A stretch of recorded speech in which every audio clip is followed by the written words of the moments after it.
LGBT-friendly space as an issue of any real importance. In the media of that time, meanwhile, when you did see gay people, they were often portrayed as either being extremely eccentric and flamboyant, like Elton John, or kind of twisted and perverted, like Smithers in The Simpsons, or sort of radical and avant-garde, like Sven Robinson. Sven Robinson is a person most of you have probably never heard of, but for a long time he was the only openly gay member of the Canadian Parliament, and also one of its most extreme left-wing members. This sort of thing in turn added to a lot of the confusion for gay people of my generation. This idea that, you know, we couldn't possibly be gay because gay people were this very extreme and strange sort of person, whereas we were, you know, normal. On that front, a very significant thing for me was watching the 90s era sitcom Spin City, which had a gay character named Carter, who kind of opened my eyes about what homosexuality actually was. Carter was an out gay man, and even though he was often bullied or teased by the other characters for being gay, he was also portrayed as being a basically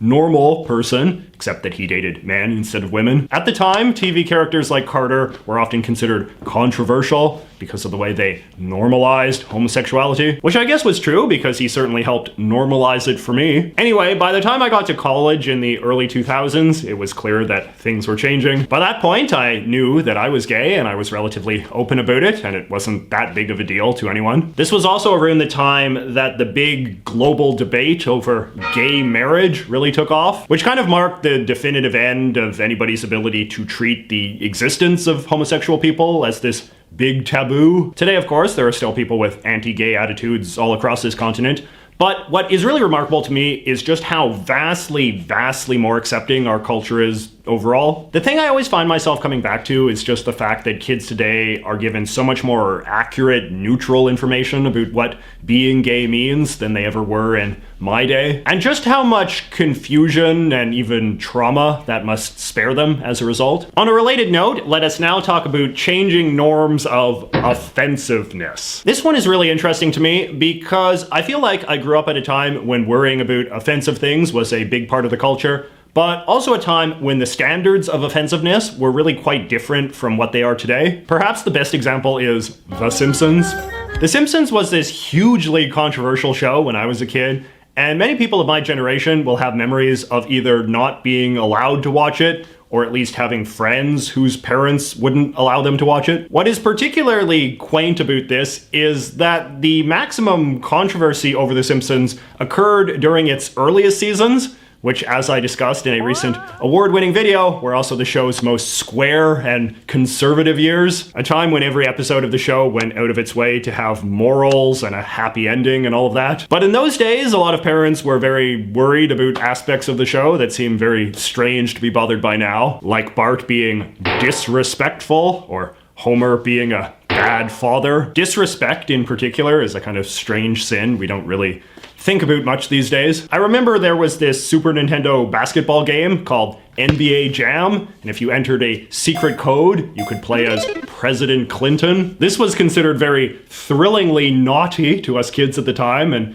it was controversial with some adults because of how disrespectful to the president it was. So check out this old newspaper article I vividly remember reading as a kid. It is from the Globe and Mail, April 3rd, 1993, and it complains about the Saturday morning hell, which is kids' television, which the author describes using language like disturbing, horrific, militaristic violence, and extreme sexism. And just to be clear, she is specifically talking about the shows Ninja Turtles, Darkwing Duck, and Tiny Toons. There was a similar moral panic at the same time over this game, Mortal Kombat for the Sega Genesis, which was considered like the most impossibly horrifically violent thing anyone had ever seen before. And it led to video games getting those little alphabet content warning stickers on them. So the point is, when I look at the kind of stuff that kids today consume very casually, it can sometimes be kind of shocking. TV is undoubtedly much ruder and cruder, and video games are much more realistically violent, but at some point it seems like the critics just stopped caring. Like, I know I certainly stopped caring at some point. Sometimes I'll be watching a movie with a bunch of kids in the audience, and there will be some incredibly gory or violent scene, and I'll just be like,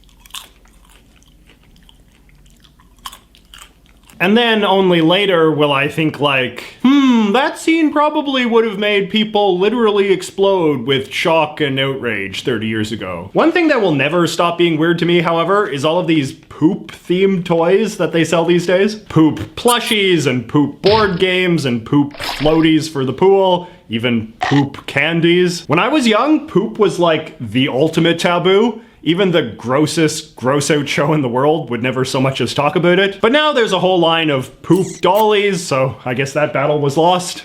Now clearly today we still live in a world where rooting out and condemning offensive stuff continues to consume a lot of people's time and attention, and it often has the same sort of moralizing busybody character as it did when I was a kid. But the big shift has been a swing towards getting offended over stuff that is considered hurtful to the identities of specific groups of people, as opposed to stuff that is considered morally corrosive in a more collective, societal way, like violence or rudeness. And now the last big social change I want to talk about is what I would call the changing nature of adult lifestyles. In many ways, this is the changing social norm you become most aware of as you get older, particularly once you are as old as your parents were when they had you. It's a very interesting psychological turning point, the moment at which you realize that you are now older than most of the adult authority figures from your childhood. Now, some of the changing expectations of adulthood are pretty consistent over time. People tend to start having families progressively later, so it's not that surprising that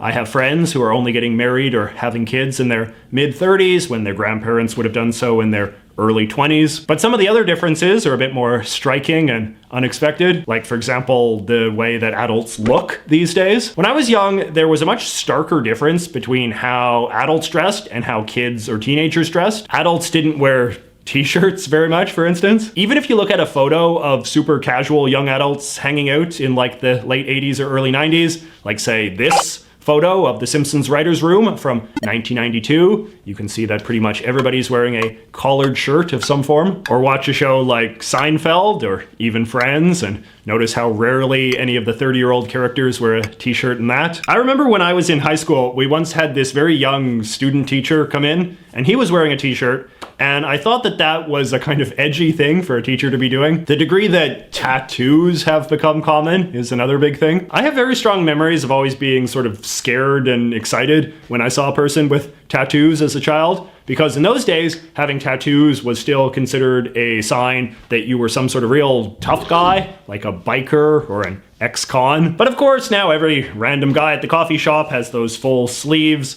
and it's just as likely to be taken as a sign that you're arty and thoughtful as thuggish and tough. The distinction between youth and adult hobbies has also become a lot more blurred than it used to be. When I was little, I had this friend named Oliver, whose house I would often visit. And whenever I was there, his dad was always playing PC games in his study. And even though he'd be playing these lame grown-up games like Flight Simulator, it still struck me and my parents as an odd thing for an adult to be doing, since back then the stereotype was that computer games were basically toys and only kids cared about them. Today I'd be curious if any of my younger viewers have dads who play video games, because certainly every dad that I know does. Thinking about Oliver's dad, I'm also reminded that he smoked a lot in the house, but a lot of adults smoked indoors in those days. My parents would always have an ashtray on the table for when their smoker friends came by. And going to restaurants as a kid, I very much remember that the first question the host would always ask would be smoking or non-smoking. The smell of tobacco in restaurants or hotels or grown-up houses is one of my